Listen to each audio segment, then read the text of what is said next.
Welcome for more Rudimental Codex, this time with a pattern that actually is part of the 40 PAS rudiments, but in a different rhythmic form that sort of was communicated, not 100% correct from Europe to the US. The pattern we're talking about is the Pataflafla. Swiss drummers usually write that term with a B instead of a P. So Pataflafla as opposed to Pataflafla. But no matter how you look at it, the French name for it, Pataflafla, relates to the structure of two single strokes at first and then two flams. So fla is the French name for flam. Yep. And it's usually always played in the fashion of leading towards the downbeat. That's the traditional use of it. So can you play this for a second? Yeah, sure. So imagine this being the tempo.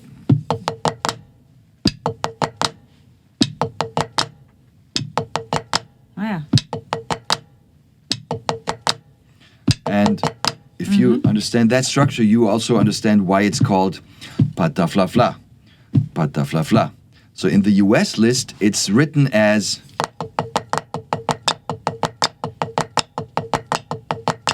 and if that would be the case, the pattern should be called Flapatafla, as opposed to Pataflafla. That's true.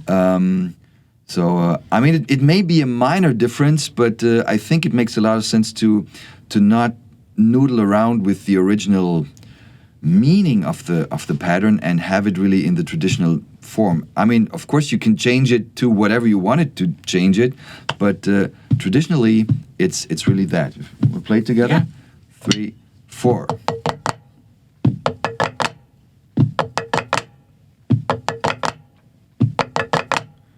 And in case you want it, you can still mix it with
Yep.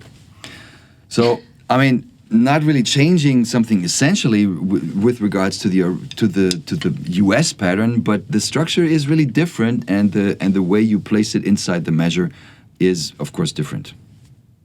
Yeah, it's interesting because we're talking about traditional rudiments and where they come from and how they changed from European to American, but.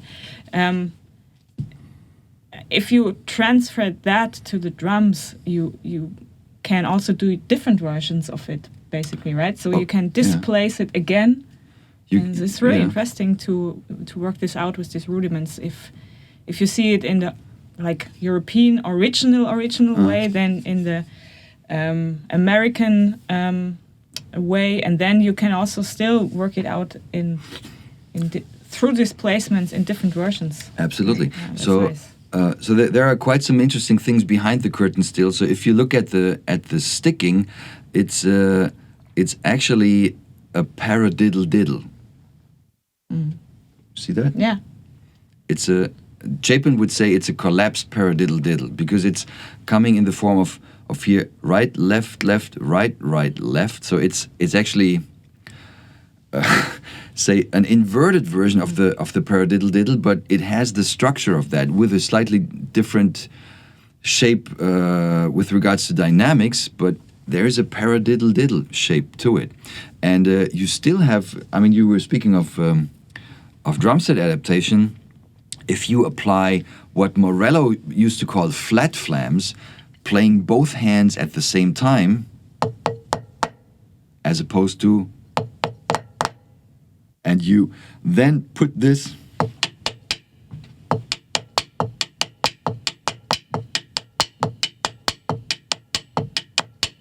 makes it a pretty cool tool for, say, a samba pattern. So would you like to try that with the let's say the US version, and you play one of your hands like your left hand on the muted thing. Left hand.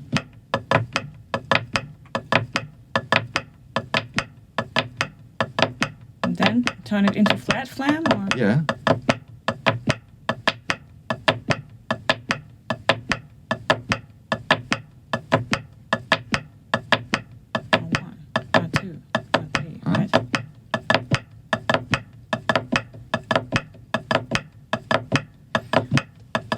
Yeah, so moving back and forth between the true flams, like,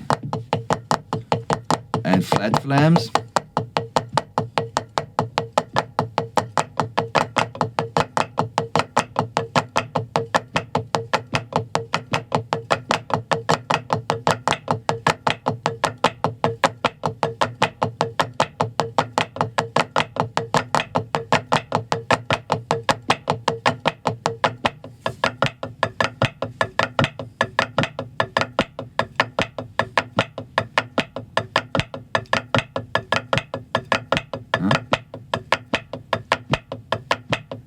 Yeah, and I think it's actually quite hard to really play those flams like super precisely, so flat that you don't hear any flam at all. Like,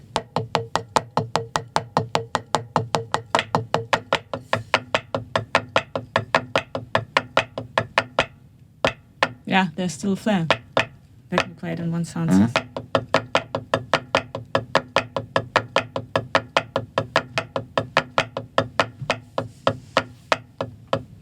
Yeah, that's hard, doing the loud and the soft at the same time. It really is, right? Because you're trained to play a flam over years and years, and then and all of a sudden you're not allowed to. But I think it's actually a good test for precision in terms of, are you really able to execute a loud and a soft stroke exactly together at the very same amount of time.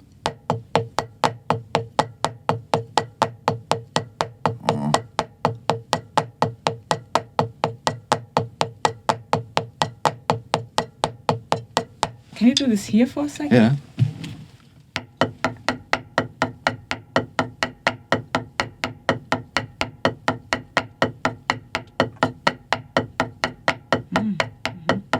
So here's the flam. And here is... Yeah.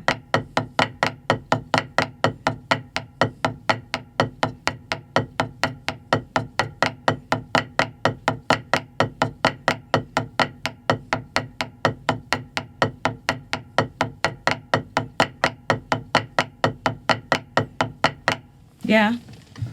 Yeah, I think it's really nice to practice this also on a pad, because when you do this immediately on the drums, sitting on the drums, practicing this rudiment, and you try to do it on two sound sources, you cannot really hear, like, especially between a cymbal and a snare, for example. True.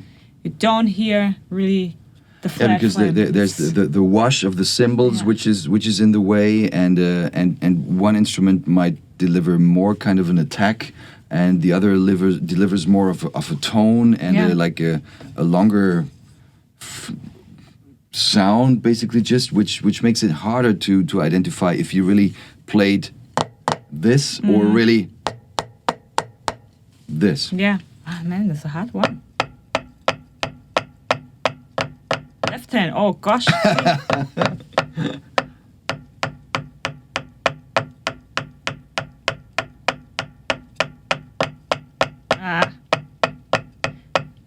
It's really is a difference in when you have to start with the stroke. Timing is different. It is, yeah. It's maybe a good idea to practice it separately first, just like this, before you turn it into the real rudiment application. Yeah. Just to make sure that I would practice it at least like this. I would go for 2 minutes just doing this now. To train my ear to hear it correct without having this going sometimes. Yeah. And I mean, you could even say, let's look at it from a perspective of here's a low stroke from your left hand and a full stroke. Oh gosh, I'm not into this. Because I mean, ultimately, that is what the stick would like to do. It would like to jump back. And to me, for instance, it makes it much easier to play it from here as opposed to from... Now, I feel it more in my arms when I do the flam. I have this little single stroke thing going on, this little tiny, you know. And when I think about the flat flam, it's more that my arms go down in unison. Mm-hmm. Even if this is a lower stroke, it's probably similar. I just don't open my fingers. So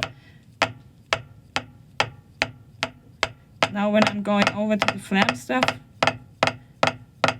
I would play it more a little bit with this difference, like a little single thing going on. Yeah, sure. Why not? That's how I would think about it when I practice. Yeah, I'm now just approaching it from the super traditional fashion of here's the George Lawrence Stone's low stroke and here's the full stroke and then in a step-by-step fashion you can take it apart and make it flams or a very wide flam, whatever, and then just influence the distances between the strokes. So still, you notice there's quite some room for discussion on a relatively simple rudiment if you just dive a little bit down the rabbit hole, which we just did. So that's always fun. So needless to say, I love rudiments, but... that's true. You do. like my little obsession, okay? Everybody needs something, okay? So enjoy this one, the Pataflafla, and we see you in the next one. Hey, beautiful drum nerds all around the world. If you liked that video, please give us some love and click there for subscription. And if you want to see another cool video, click there and you see another cool video. How cool is that? So I hope to see you around. Stay tuned. Bye.